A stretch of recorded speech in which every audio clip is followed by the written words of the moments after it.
আমরা বিয়ের দিন থেকে আপনি মেয়ে ঠিক করবেন, পুরো গোষ্ঠী শুদ্ধ আমরা যাই না? আপনাকে দায়িত্ব দিছে কেউ? এটা তো জায়েজ নাই। আপনি যেই মেয়েকে 2 মাইক্রোবাস পুড়িয়ে দেখতে যাচ্ছেন, শরীয়ত আপনার জন্য তো জায়েজই বলে নাই। এটা তো দেখবে যারা বিয়ে করবে তারা 1 to 1। বুঝতে পেরেছেন? এরপরে আমরা শরীয়ত আমাদের পরিবার নির্ধারণ করবে দেখা দেখিটা কিভাবে হবে। এখন আমরা পুরো পরিবার যাই, প্রথম দিন থেকে অরাজকতা হারাম ঢুকিয়ে ফেলেছে, প্রথম দিন থেকে। এরপরে ছেলের পছন্দ হয়েছে, কিন্তু ছেলের বোনের জামাইয়ের পছন্দ হয়নি। মাঝে মধ্যে ইচ্ছে করে দূরে কোথাও চলে যায়। বেটা, গাইরতের একটা সীমা থাকে, বেগাইরত। ছেলে বলতেছে পছন্দ হয়েছে, ছেলের বোনের জামাই পছন্দ হয় নাই, বিয়ে করলে করো। আমি বিয়ে হাইতেন না। ও বাপ রে বাপ! মানুষের গাইরত বলে কথা থাকে, হায়া বলে কথা থাকে, এরকম বেহায়া হয়ে গেছে। আপনাকে কে দায়িত্ব দিছে? আপনি যে পছন্দ অপছন্দের কথা বলতেছেন, বেটা এটা শরীয়তের মধ্যে হারাম। তো আপনি কে পছন্দ অপছন্দ করা? মোস্টলি মেয়ের মা বাবা যায়, ভাই বোন নো এন্ট্রি।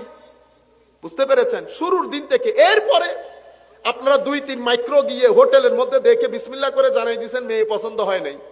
এই মেয়ে মানসিকভাবে ভেঙে পড়ছে না? আমারও তো বোন আছে, আমারও মেয়ে আছে। তো মেয়ের বদদুয়া যাবে না? ছেলে বলতেছে হুজুর 50টার মতো দেখে ফেলছি, বিয়ে হয় নাই। আমি বলছি নিশ্চয়ই কোনো না কোনো মেয়ের বদদুয়া লেগেছে। বেটা, আপনারা এই কাজগুলো করেছেন। এটা ইজিলি অনেকভাবে হ্যান্ডেল করা যায়, মেয়ে না জেনে মতো অনেকভাবে দেখা যায়। যতক্ষণ মনে করবেন যে এটা পছন্দ হবে না, আপনি আনুষ্ঠানিকভাবে দেখবেনই না। এরপরে ছেলে মেয়ে দেখবে, মেয়ে ছেলে দেখবে, দুইজন ইয়েস বলবে। কিন্তু আমরা কি করি? আমরা পারিবারিকভাবে একটা প্রেসারে ফেলে দেই ছেলে বা মেয়েকে। দেখা যায় সে রাজি নাই, কিন্তু মা বাবা পরিবেশ সবার প্রেসারে পরে ইয়েস বলতে হয়। শেষ পর্যন্ত বিয়ের পরে অরাজকতা শুরু হয়। এখন তো আবার নতুন ঢং শুরু হয়েছে। এখন ছেলেরও সম্পর্ক থাকে, মেয়েরও সম্পর্ক থাকে। মারা সবকিছু জানে, কিন্তু বাবাদের সাথে শেয়ার করে না, ভাইদের সাথে শেয়ার করে না। বিয়ের 3 দিন পরে অবস্থা খারাপ হয়ে যায়। এখন বিয়ে হচ্ছে আমাদের প্রথম জায়গা যেখান থেকে পরিবার সৃষ্টি হয়। আকীদার এই ক্ষেত্রে এই আক্রমণ। দ্বিতীয় ক্ষেত্রে মুহাম্মদুর রাসূলুল্লাহ সাল্লাল্লাহু আলাইহি ওয়াসাল্লাম, আমার নবীর শানে বিয়াদবির এক বাজার গরম হয়েছে। এই বিয়াদবগুলা এটা এমন ভাবে বিয়াদবি শুরু করেছি, এরা আবার শাইখুল হাদিস, এরা আবার কি? আমি আপনাকে বলতেছি, আপনি ঈদে মিলাদুন্নবী না করেন, কিন্তু সেটা ভদ্র ভাষায় তুলে ধরেন। ডক্টর তকি উসমানী পাকিস্তানের, আপনারা হয়তো অনেকে, অনেক বড় আলেমে দিন, আমি অ্যাপ্রিসিয়েট করি, শ্রদ্ধা জানাই। উনি বলছেন আমি ঈদে মিলাদুন্নবী পালন করি না, কিন্তু কত সুন্দর করে তুলে ধরেছেন। আমার নবীর কোনো মেসাল নাই। উনি বলতেছেন আমার নবী লাজবাব, আমার নবীকে না বানাইলে আল্লাহ অন্য কিছুই বানাইতো না। আমার আর দুঃখ লাগছে? দুঃখ লাগে নাই। উনি বলতেছেন তবে আমি শরীয়তের কিছু হুকুম আহকামে থেকে দৃষ্টি দিয়ে আমি এটা পালন করি না। আমার মনে দুঃখ লাগে নাই। কেন? কারণ আপনি আমার নবীকে আমরা যেভাবে চাই সেভাবে তুলে ধরছেন। আর কোনো অসুবিধা আছে? এবার আমি আপনার কদমবুসি করতেও সমস্যা নাই, কিন্তু আপনি যদি ওই প্রথম কথাগুলো না বলতেন তাহলে তো আমার গায়ে লাগতো। আমাদের সাথে কারো কোনো দ্বিমত নাই তো। এটা আপনি যা মন চাই নিয়ে যান, কোনো সমস্যা নাই। কিন্তু আমার নবীর শানে যদি এতটুকুন পরিমাণ অসুবিধা হয়, আমাদের গায়ে আগুন লেগে যায়, গায়ে আগুন লেগে যায়। সে যেই হন, আপনি সে যেই হন, আমরা পুরো পৃথিবীর সামনে দাঁড়িয়ে যাব যদি আমার নবীর গায়ে এতটুকু আঁচড় লাগে। আপনারা বুঝতে পেরেছেন? আমার নবীর শানে বিয়াদবির এক বাজ, যার যা মন চায়। কখনো আমার নবীর মা বাবাকে নিয়ে, কখনো আমার নবীর এলম নিয়ে, কখনো আমার নবীর হাদিস নিয়ে, কখনো আমার নবীর উম্মতের মাযহাব নিয়ে, যার যা মন চায়। আমার নবী আখেরি নবী না, আমার নবী পরও নবী আসবে।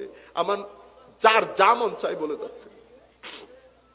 আমার নবীর আলে বাইতের উপর, আমার নবীর সাহাবায়ে কেরামের উপর, আমার নবীর উম্মতের আউলিয়ায়ে কেরামের উপর বিয়াদবির এক বাজার গরম। কিসের উপর ভিত্তি করে? 2টা জিনিসের উপর ভিত্তি করে, বেদাত এবং শিরক। এই 2টা জিনিসকে ঢাল বানিয়ে আমেরিকা, ইংল্যান্ড, আমাদের পুরো বিশ্বের উপর 2টা জিনিসকে ঢাল বানিয়েছে, ডেমোক্রেসি এবং হিউম্যান রাইটস, মানবাধিকার, গণতন্ত্র। ও ফিলিস্তিনের মধ্যে এখন কি হইতেছে? কোনা নাই, এটা মানবাধিকার, এখানে অসুবিধা নেই। এখানে মানবাধিকারের কারণ ওগুলো মানবই না। বুঝতে পেরেছেন? এটা হচ্ছে ঢাল। এটা কি ঢাল? Democracy, human rights. আমরা এগুলা থেকে বের হই না।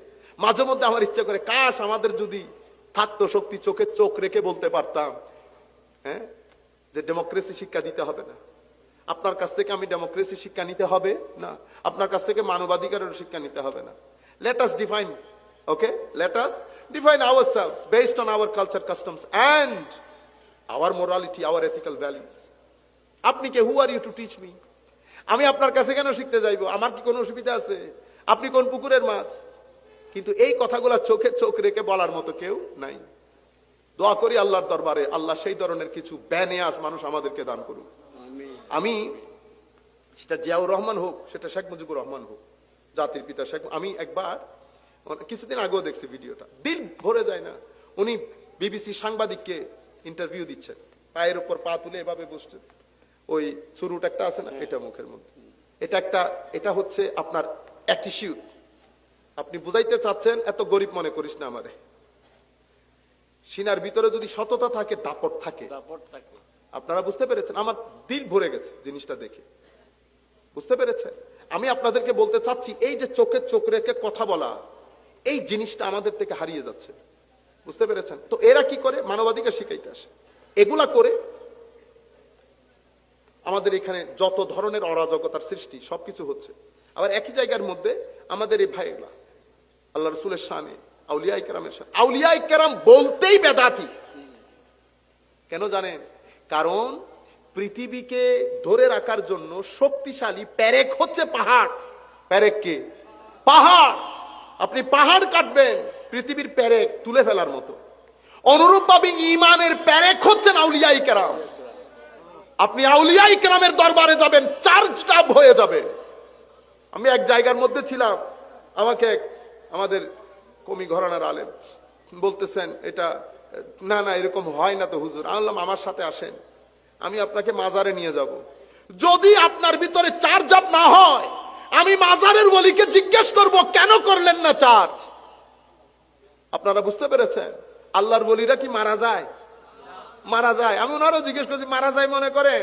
হুজুর মারা যায় না তো। আমি মারা যাইলে সূরা ৩-এর মধ্যে আল্লাহ কি বলেছে? ইল্লাল্লাযীনা আমানু ওয়া আমিলুস সালিহাত ফালাহুম আজরুন গায়রু মামনুন।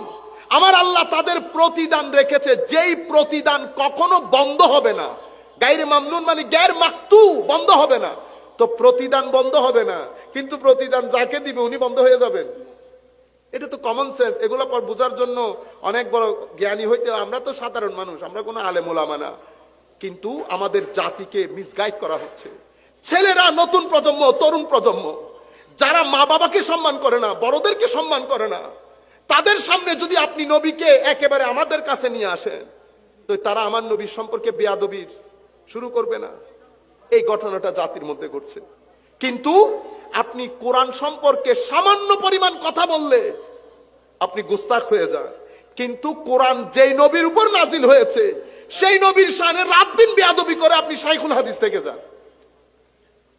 এই জায়গার মধ্যে আমরা চাই যে কেউ, আমার ভাই, আমি জানি আপনি আমার অনেক কথার সাথে দ্বিমত পোষণ করবেন, কোনো অসুবিধা নাই, তো কোনো অসুবিধা নাই। আমি না নবী, না বলি, না আলেম, দ্বিমত পোষণ করেন, কিন্তু এই জায়গাটা দ্বিমত পোষণের জায়গা না, আমার নবীর এশকের জায়গা। যা যেভাবে মন চাই নামাজ পড়েন, কিন্তু আমার নবীর শানে বেয়াদবি করিয়েন না। আমার নবীর শানে শব্দ চয়নে বড় সাবধান। আমি আমার নবীর সাহাবায়ে কেরামের ঈমান দেখাই নাই, এশকের ঈমান। আমার নবীর সাহাবায়ে কেরাম করতেন কি দেখেন। এই সাহাবায়ে কেরাম, হে মানুষ, আজকে কোন দিন সব সাহাবী জানেন। আজকে জিলহজ ইয়মে আর উকুফে আরাফার দিন। সমস্ত সাহাবী, লক্ষাধিক সাহাবী, খোলাফায়ে রাসূল বসা, আশারায়ে মুবাশশারা বসা, জলিলুল কদর সাহাবী রাসূল বসা, আব্দুল্লাহ ইবনে মাসউদ রাদিয়াল্লাহু তাআলা আনহুর মতো ফকি সাহাবী বসা। সবার জবাব ছিল আল্লাহু ওয়া রাসূলুহু আলামু। আল্লাহ এবং রাসূল অনেক বেশি জানেন। কোন সাহাবীর কোনো জবাব নাই। আমার নবীর প্রতি এই আদব দেখানোর নাম সুন্নিয়ত। সুন্নিয়ত কোনো ব্যক্তির নাম না, কোনো প্রতিষ্ঠানের নাম না। সুন্নিয়ত একটা আকীদার নাম। আমাদের এখানে আবার আরেকটা বলে সুন্নি সুন্নি করে, কিন্তু কোনো সুন্নত নাই। ও ভাই, সুন্নত এটা তো আমলের বিষয়। আহলুস সুন্নাহ ওয়াল জামাআহ এটা আকীদার বিষয়। এটা কিসের বিষয়? আকীদার বিষয়। আকীদার মধ্যে ইশকে রাসূল থাকতে হবে, মাযহাবের অনুসরণ থাকতে হবে, আউলিয়ায়ে কেরামের নিসবত রাখতে হবে। এটাই হচ্ছে আহলুস সুন্নাত ওয়াল জামাআহ। আমি যদি আপনাদেরকে একাডেমিক ভাবে বলি, তাহলে তো এখানে আপনারা অনেক কিছু বুঝবেন না। সুতরাং সাধারণ মানুষের জন্য আহলুস সুন্নাহ ওয়াল জামা কি? সাধারণ মানুষের জন্য আহলুস সুন্নাহ ওয়াল জামা হচ্ছে আমার নবী মানুষ আমাদের মতো নয়, আমার নবীর সারা জিন্দেগি আমার নবীর এশক আদব তাজিমের কথা তুলে ধরা আহলুস সুন্নাহ ওয়াল জামা। খারেজিয়ত কি? খারেজিয়ত হচ্ছে আমার নবী চন্দ্র দ্বিখণ্ডিত করেছে, বিশ্বাস করেন? জি করি। আমার নবীর ইশারায় সূর্য অস্তমিত, সূর্য ফেরত এসেছে, বিশ্বাস করেন? করি। আমার নবী ইশারা করেছে, গাছ আমার নবীর দরবারে এসেছে, বিশ্বাস করেন? করি। উট আমার নবীকে সিজদা দিয়েছে, বিশ্বাস করেন? করি। আমার নবী উহুদের পাহাড়ে উঠেছেন, জড় পদার্থ হওয়ার পরেও উহুদ আমার নবীর মহব্বতে নেচে উঠেছে, বিশ্বাস করেন? করি। উস্তুনে হান্নানা, খেজুর গাছে শুষ্ক একটা জিনিস, জড় পদার্থ আমার নবীর এশকে, আমার নবীর মহব্বতে, আমার নবীর বিচ্ছেদে মসজিদে নববীর মধ্যে বাচ্চার মতো কেঁদে উঠেছে, বিশ্বাস করেন? করি। কিন্তু সারা জীবন এই কথাগুলো মানুষকে বলে না। কেন? এরা ফজিলতকে বিশ্বাস করে, প্রচার প্রসার সবকিছু আমার নবীর মিসলিয়তকে করে। এরা কুল ইন্নামা আনা বাশারুম মিসলুকুম, হাবিব বলে দেন আমি তোমাদের মতো, এই জায়গা থেকে বের হতে পারে না। ইউহা ইলাইয়া বিশ্বাস করি, কিন্তু বাশারুম মিসলুকুম থেকে বের হইতে পারে না। সুন্নিয়ত কাকে বলে? সুন্নিয়ত হচ্ছে বাশারুম মিসলুকুম বিশ্বাস করি, কিন্তু জিন্দেগি ইউহা ইলাইয়ার উপর যাবে। জিন্দেগি কিসের উপর? ইউহা ইলাইয়ার উপর। কেন?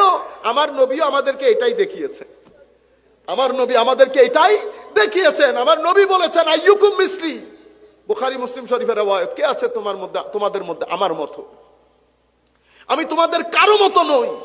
ইন্নী লাস্তু মিসলাকুম, আমি তোমাদের কারো মতো নই। ইন্নী লাস্তু কাহাইআতিকুম, আমার ভিতর বাহির তোমাদের মতো নয়। আমাকে আমার আল্লাহ খাওয়ান দেন, আমাকে আমার আল্লাহ পানি পান করান। কিভাবে খাওয়ান আল্লাহ জানে, তার রাসূল জানে, আমার নবী আমাদেরকে বলে দিচ্ছে।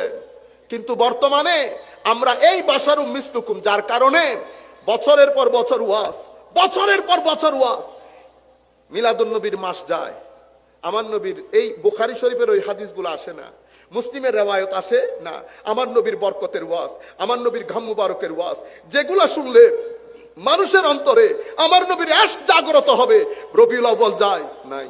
মেরাজুন নবী আসে, মেরাজের 4 জুমার ওয়াজের মধ্যে আমি, আপনারা নিরপেক্ষভাবে দেখেন, আপনি আমাকে কোনো আমি এখানে কারো পক্ষ থেকে আসি নাই, আপনি নিরপেক্ষভাবে, যারা আমাদের লোক আছেন, নিরপেক্ষভাবে দেখেন ভাই। আপনি আমাকে কোনো গ্রুপের মধ্যে ফেলে আপনি ওভাবে চিন্তা করিয়েন না। আমি চাচ্ছি তরুণ প্রজন্মের দরজা জানালাগুলো খোলার জন্য আপনারা ব্রেইনকে খুলেন। মেরাজুন নবী, আমার নবীর মেরাজ আমাদের জন্য অহংকারে। রুয়ে জমিনের মধ্যে আদম থেকে কিয়ামত পর্যন্ত সবাই বলবে আশহাদু, আমি সাক্ষ্য দিচ্ছি আল্লাহ ইলাহা ইল্লাল্লাহ, আল্লাহ বাদে কোনো ইলা নাই। এখন আমি যদি আপনার জিগাই, যেভাবে এই 30 ভাইয়েরা জিগায়, আপনি কি আল্লাহকে দেখছেন? দেখি নাই। তাহলে সাক্ষী দিলেন যে? না দেখে সাক্ষী হয়, না দেখে সাক্ষী হয়, তো সাক্ষী দিলেন, এটা মিথ্যা সাক্ষী হইল না? তাহলে জবাব কি? জবাব হচ্ছে কুল কায়নাতের কেউ দেখে নাই, সেই জন্য সবার সাক্ষী সেকেন্ডারি। প্রাথমিক সাক্ষী কার? প্রাইমারি সাক্ষী কার? প্রাইমারি সাক্ষী নবী মুহাম্মদুর রাসূলুল্লাহ।